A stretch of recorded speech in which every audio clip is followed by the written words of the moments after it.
Welcome. I'm so happy that you're here continuing this journey with me into the wisdom of connection. In our first conversation, we explored the invisible threads, the understanding that we do not exist separately. We are born into connection and we are shaped by connection.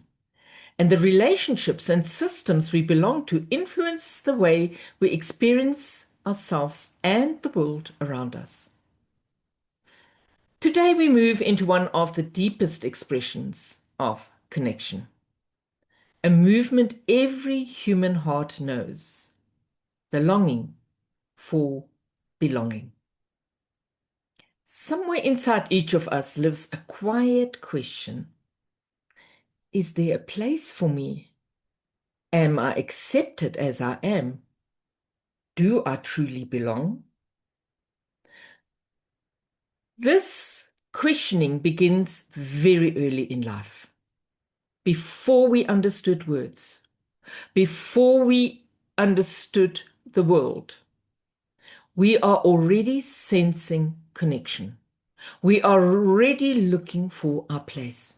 And throughout our lives, many of our choices, relationships, struggles, and achievements are connected to this fundamental human need, the need to belong.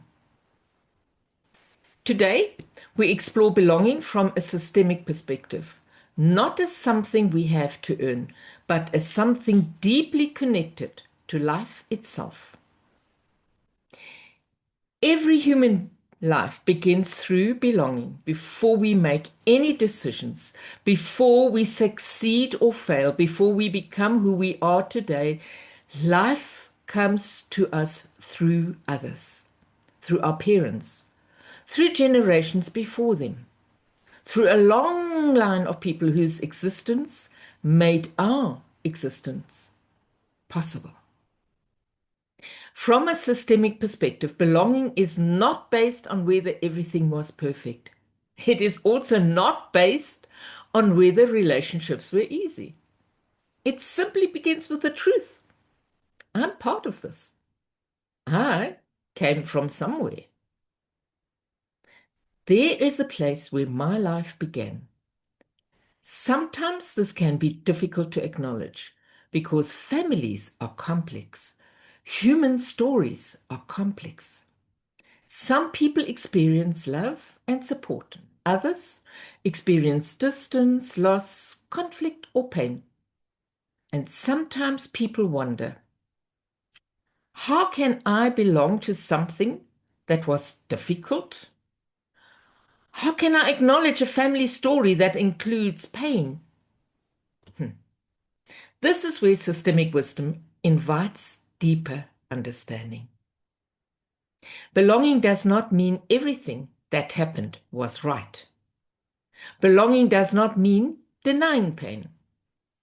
Belonging means recognizing reality. It means this is where my life came from. This is part of my story. And from here, I choose how I continue. Because belonging is such a deep need, anything that threatens belonging can create a powerful impact. Think about moments where someone feels excluded, not invited, not recognized, not valued. Something inside responds. Because exclusion touches one of our oldest fears, I no longer have a place. Within family and social systems, exclusion can happen in many ways. Sometimes people are physically absent. Sometimes people are emotionally absent. And sometimes stories are not spoken about. And sometimes certain experiences are hidden because they were too painful. A family may avoid talking about loss, separation, failure, conflict, something that is too difficult to talk about, someone who was different, someone who made difficult choices, someone whose story carried pain, and the intention is often protection. People think if we do not talk about it, we can move forward. But systems remember, what is pushed away often continues to influence the whole. Imagine a family as a beautiful tapestry. Every person is a thread. Some threads are bright, some are darker, some carry joy, some carry hardship, but every thread contributes to the whole picture. If we remove certain threads because we do not like their color, the tapestry loses something. It becomes incomplete. In the same way, belonging asks, can we allow the whole story to be seen? Not because everything was good, but because everything belongs to what shaped us. When people do not feel secure in belonging, they often spend their lives trying to find it, sometimes through achievement. If I succeed, then I will belong. Sometimes through pleasing others. If everyone approves of me, then I will belong. Sometimes through hiding parts of ourselves. If I only show the acceptable parts of me, then I will belong. But the cost can become very high. Belonging that requires us to abandon ourselves is not true belonging. It becomes adaptation. A person may look connected from the outside while feeling deeply alone inside. True connection always allows us to say, I can belong and I can still be myself. I can honor where I come from and I can still grow.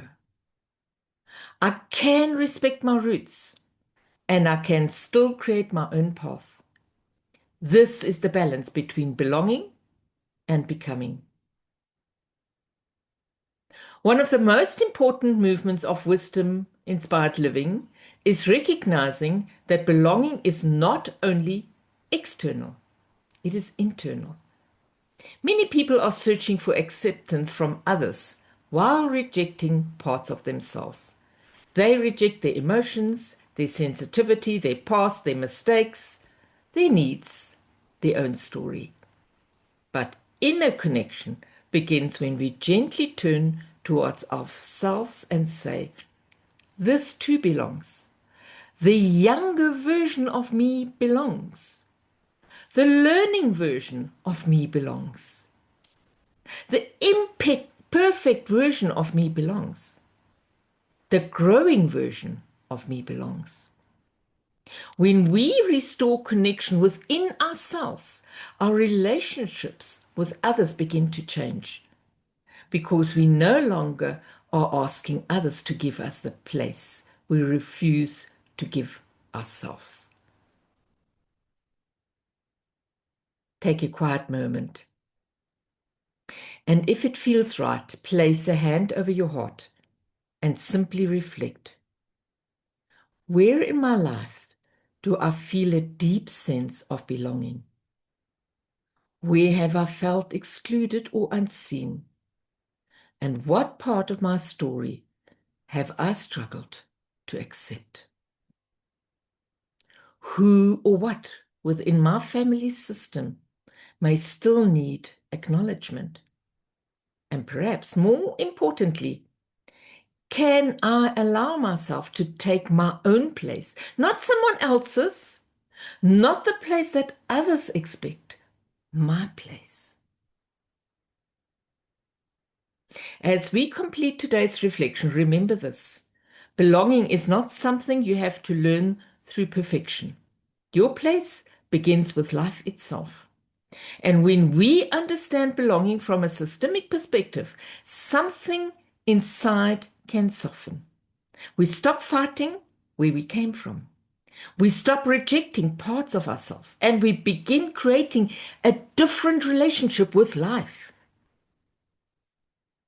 A relationship based not on proving, but on presence. Not exclusion, but on acknowledgement. Not separation, but connection. This is the path of wisdom-inspired living. To recognize I belong to life. I honor where I came from. And I consciously choose how I move forward. Thank you for sharing this space with me. In our next conversation in the Connection series, we will explore interrupted connection, understanding the roots of distance and pain. We will look at why connection sometimes breaks, why people distance themselves even when love exists, and how awareness can begin restoring movement. Until then, may you honor your place. May you remember that your story matters. And may you continue allowing the wisdom of connection to guide your journey. And yes, do the YouTube thing, please. Give us a like just as a matter of appreciation of something that clicked something inside of you. Share with someone who might also benefit from this. And if you haven't done so, why not subscribe? Doesn't cost you anything, so just keeps you aligned to join us on the next part of this journey. Thank you for being here, and until we meet again, be safe.